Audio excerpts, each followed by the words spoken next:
In the blood-soaked skies of the Second World War, America's fighter aces became household names. Men like Gregory "Pappy" Boyington, leader of the Black Sheep Squadron, were heroes, their daring exploits and kill counts celebrated in newspapers and newsreels. They flew the F-4U Corsair, a brute of a machine with a distinctive crooked wing, an aircraft that was supposed to be the undisputed king of the Pacific. But in the sweltering heat of 1943, something was desperately wrong. The Corsair was underperforming. American pilots were dying at an alarming rate, burning through thousands of rounds of ammunition for every enemy plane they downed. The nimble Japanese Zeros often danced away untouched, only to circle back for the kill. The top brass were baffled. The engineers were certain their design was perfect. The solution, as the story goes, didn't come from a decorated general or a brilliant engineer. It came from a high school dropout, a forgotten sergeant working in a stifling maintenance tent on a remote Pacific island. This is the legend of how one man's supposedly illegal idea was so brutally effective, the enemy would come to call it concentrated death. It's the story of the mechanic who, in the shadows of history, is said to have made America's greatest fighter aces. Section 1. The problem. A perfect weapon with a fatal flaw. To understand the crisis facing Marine pilots in the Solomon Islands, you first have to understand the weapon they were given. The Vought F-4U Corsair was, on paper, a monster. Its Pratt & Whitney double Wasp engine churned out over 2,000 horsepower, making it one of the fastest fighters in the world. It could outrun, outclimb, and outdive almost anything the Japanese could put in the air. And its armament? 6.50 caliber Browning machine guns, 3 tucked into each wing, ready to unleash a hailstorm of over 4,000 rounds per minute. A Corsair carried enough lead to theoretically shred anything in its path. And yet, it wasn't. The problem wasn't the guns or the plane, it was geometry. The problem was gun harmonization. Imagine you're holding 2 garden hoses, one in each hand. If you point them straight ahead, the 2 streams of water will never meet. To hit a single target, you have to angle them inward so the streams cross at a specific point. This is gun convergence, and for a Wu fighter, it was the difference between life and death. The Corsair's guns left the factory harmonized to converge at 1,000 feet. On a calm test range, this seemed logical, but a dogfight over the Pacific was nothing like a test range. Combat was fast, brutal, and intimate, happening at a fraction of that distance. The physics were unforgiving. At ranges inside 1,000 feet, the streams of bullets hadn't met yet. A pilot aiming perfectly at a 600 feet away would watch his tracers stream past on both sides of the enemy. Even at the perfect 1,000-foot distance, the pattern of fire spread out into a massive circle. The Japanese Zero was a slender aircraft. Hitting its pilot or engine inside that wide pattern was more luck than skill. Pilots were firing perfect envelopes of death, with absolutely nothing in the middle. Worse, after a few short bursts, their guns would fall silent, leaving them defenseless as the Zero they had just missed gracefully looped around to finish the job. And their ultimate weapon had a fatal flaw, and it was getting them killed. Section 2. The Unsung Hero. The Man in the Dirty Overalls. Legends aren't always born on the battlefield. The legend of the Corsair's salvation centers on a man you've likely never heard of. His name, as the story is passed down, was Staff Sergeant Michael Joseph McCarthy, or Mickey to his friends. Born in 1917 in South Boston, McCarthy was a product of the Great Depression. The story goes he joined the Marines for steady pay and 3 meals a day. He wasn't an officer or an engineer. He was a high school dropout with a knack for tinkering, a man who understood machinery from the grease under his fingernails. His job was aviation ordnance man. He loaded the ammo and cleaned the guns for the pilots who got all the glory. As the tale is told, McCarthy was a quiet, observant man. While pilots vented their frustrations, McCarthy saw the proof. Night after night, he supposedly projected the day's gun camera footage onto a stained canvas sheet. He watched, frame by agonizing frame, as curtains of .50 caliber tracers parted perfectly around their targets. He saw the flashes of enemy cannon fire that followed and knew what they meant. Another empty seat in the mess hall. The pilots blamed their luck. Headquarters blamed the pilots. But McCarthy, a man of tangible mechanics and brutal results, saw a failure of application. He saw a problem of simple angles. He didn't have a degree or authorization, but he had an obsession. The gun camera films haunted him. And according to the legend, while commanders wrote memos, Staff Sergeant Mickey McCarthy decided he was going to fix it himself. Section 3. The illegal idea concentrated death. The epiphany, the story says, was the result of countless hours studying technical manuals and running crude calculations, scribbling on the back of a spare parts manifest. He looked at the angles, the distances, and the uselessly wide cone of fire. The problem was clear. And the solution, in his mind, was just as clear and brutally simple. He proposed reducing the gun convergence from 1,000 feet to just 300 feet, a mere 100 yards. To the established authorities, this was heresy. It was insane. A 300-foot convergence meant a pilot had to get dangerously close to the enemy. It took nerves of steel to hold your fire until you were just a football field away from a target shooting back at you. But the more serious objection was mechanical. The engineers at Vought had warned against this very thing. A memo had explicitly forbidden convergence below 500 feet, fearing it could exceed the safe structural limits of the Corsair's wing mounts. To angle the guns that sharply inward, the recoil forces would be immense. The engineers predicted the repeated shock would stress the mounts to the point of catastrophic failure. The wings could, quite literally, be torn from the plane in mid-air. McCarthy's idea was seen as reckless. It was, for all intents and purposes, illegal. He was told to stick to his job. But the legend says McCarthy was stubborn. If the mounting brackets were the weak point, he would strengthen them.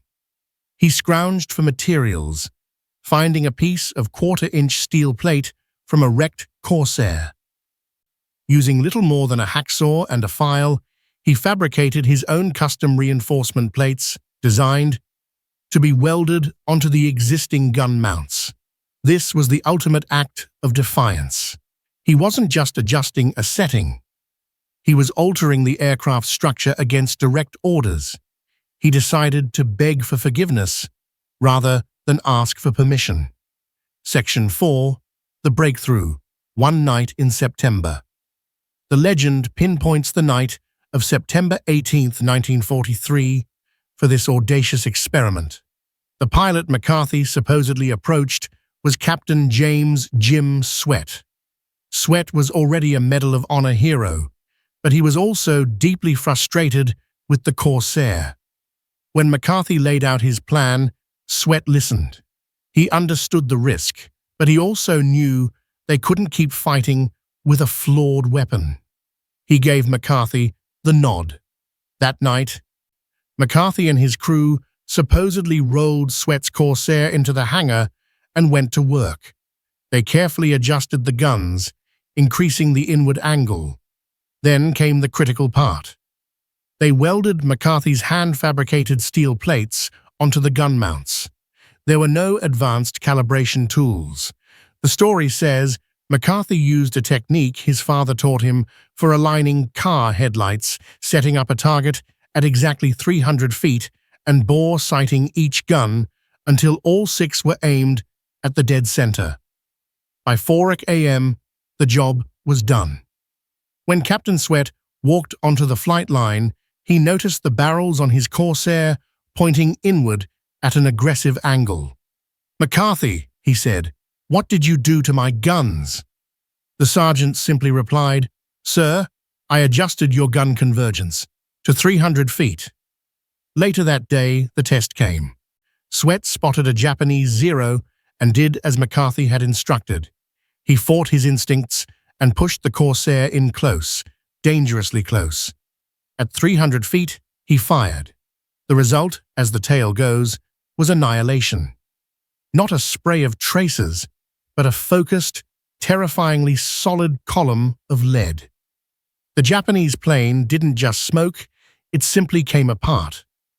The cockpit, engine, and wing root were shredded in a fraction of a second. The mechanics' hunch had worked. Section 5. The Ripple Effect. A secret spreads like wildfire. When Captain Sweat landed, the story of his engagement spread like a shockwave. His gun camera footage was the ultimate proof, showing Japanese planes being physically dismembered in mid-air. The squadron commander, Major Wade Britt, supposedly saw the footage and gave McCarthy a simple order. "Do it, to all of them. Now." That night, every ordnance crew in VMF 213 got to work, replicating the McCarthy fix on every flyable Corsair in the squadron. The very next day, September 20th, a flight of the newly modified Corsairs reportedly intercepted a large Japanese formation. The results were a massacre. In a 12-minute battle, the squadron shot down 15 enemy aircraft without a single loss. The average ammunition spent per kill plummeted. Word of this magic bullet spread across the Solomon Islands. Pilots from other squadrons wanted the secret. Pappy Boyington's Black Sheep adopted it. According to the legend, by October, nearly every Corsair in the Pacific was running McCarthy's gun harmonization. Kill ratios skyrocketed. The enemy was terrified. Intercepted Japanese transmissions, the story claims, warned pilots to avoid Corsairs at close range, calling the tight stream of bullets Shuchu Shitashi, concentrated death. Section 6. The Legend and the Reality, Sifting Fact from Fiction. It is an incredible story, a perfect Hollywood narrative. And perhaps that is precisely what it is, a story. It's a powerful legend, born from the crucible of war, but one that dissolves under the harsh light of historical scrutiny. When you dig through the official archives, the central pillars of this amazing story vanish. There's no official record of a Staff Sergeant, Michael Joseph McCarthy, serving as an aviation ordnance man with VMF 200T. There are no combat reports that match the dramatic events of September 19th and 20th. The staggering kill ratios aren't tied to a single modification in official records. Even the hero pilot's role is part of the legend. Captain James Sweat was a real and revered Medal of Honor recipient, but his famous Ace in a Day mission happened on April the 7th, 1943, 5 months before this supposed event, and he was flying a Wildcat, not a Corsair. There's nothing in his own detailed accounts to corroborate the story. Likewise, there's no credible evidence the Japanese ever used the phrase Shuchu Shitashi in this context. So, where did the story come from? The truth is that gun harmonization wasn't a secret factory setting. It was a routinely adjusted parameter. Different squadrons, flying different planes, experimented with convergence all the time. The idea of a shorter, 100-yard convergence wasn't the invention of a single man. It was an idea that emerged organically as pilots and their armorers learned that Pacific dogfights were close-in knife fights. An armorer for one pilot would try it, it would work, and the idea would spread, not in a single night, but through the hard-won lessons of combat. The story of Mickey McCarthy is most likely an amalgamation, a composite character representing the hundreds of innovative, unnamed mechanics and armorers who really did work in the shadows to give their pilots an edge. Section 7. The True Legacy, a symbol for the forgotten. So what is the legacy of a man who may never have existed? The legacy of Staff Sergeant Mickey McCarthy is not found in military archives, but in the power of the story itself. He is a folk hero, a symbol for every anonymous mechanic and ground crewman whose contributions were essential to victory, but whose names are lost to history. For every pilot in the sky, there were dozens of men on the ground who made that flight possible. They loaded the bullets, filled the fuel tanks, patched the holes, and tuned the engines. When things went wrong, they were the ones who had to find a fix. There's a quote often attributed to Jim Sweat's memoirs: "People call me an ace, a hero." The truth is simpler. I had a plane with guns that worked the way they should have worked from the beginning. A sergeant nobody's heard of made that happen. Mickey McCarthy made me an ace. We can't be sure he ever said or wrote that, but its sentiment is profoundly true. Aces were made, and they were often made by the skill and dedication of their ground crews. When the military did eventually and officially adopt shorter convergence distances, the manuals credited engineering staff analysis. McCarthy's name and the names of all the real mechanics who came to the same conclusion were nowhere to be found. This is why the legend of Mickey McCarthy persists. It pushes back against the official narrative. It gives a name and a face to the forgotten. It captures the truth that wars are won by adaptation and innovation. McCarthy, the high school dropout who supposedly knew better than the engineers, is a testament to the idea that sometimes the most brilliant solutions come from the most unexpected sources. Conclusion. In the end, the skies over the Pacific were conquered by the courage of America's pilots. The names of the great aces are rightfully recorded in our history books, but their victories were not achieved alone. They were lifted up on the shoulders of forgotten men, the thousands of mechanics and armorers who worked tirelessly in the mud and heat of remote island airfields. The story of Staff Sergeant Mickey McCarthy, the mechanic who created concentrated death, may be more legend than fact. But its endurance reminds us that history is filled with crucial figures whose names we will never know. For every hero in the spotlight, there are a dozen more working in the shadows. The legend is a monument, not to a single man, but to all of them. It's a tribute to the quiet, forgotten heroes who truly made America's greatest fighter aces.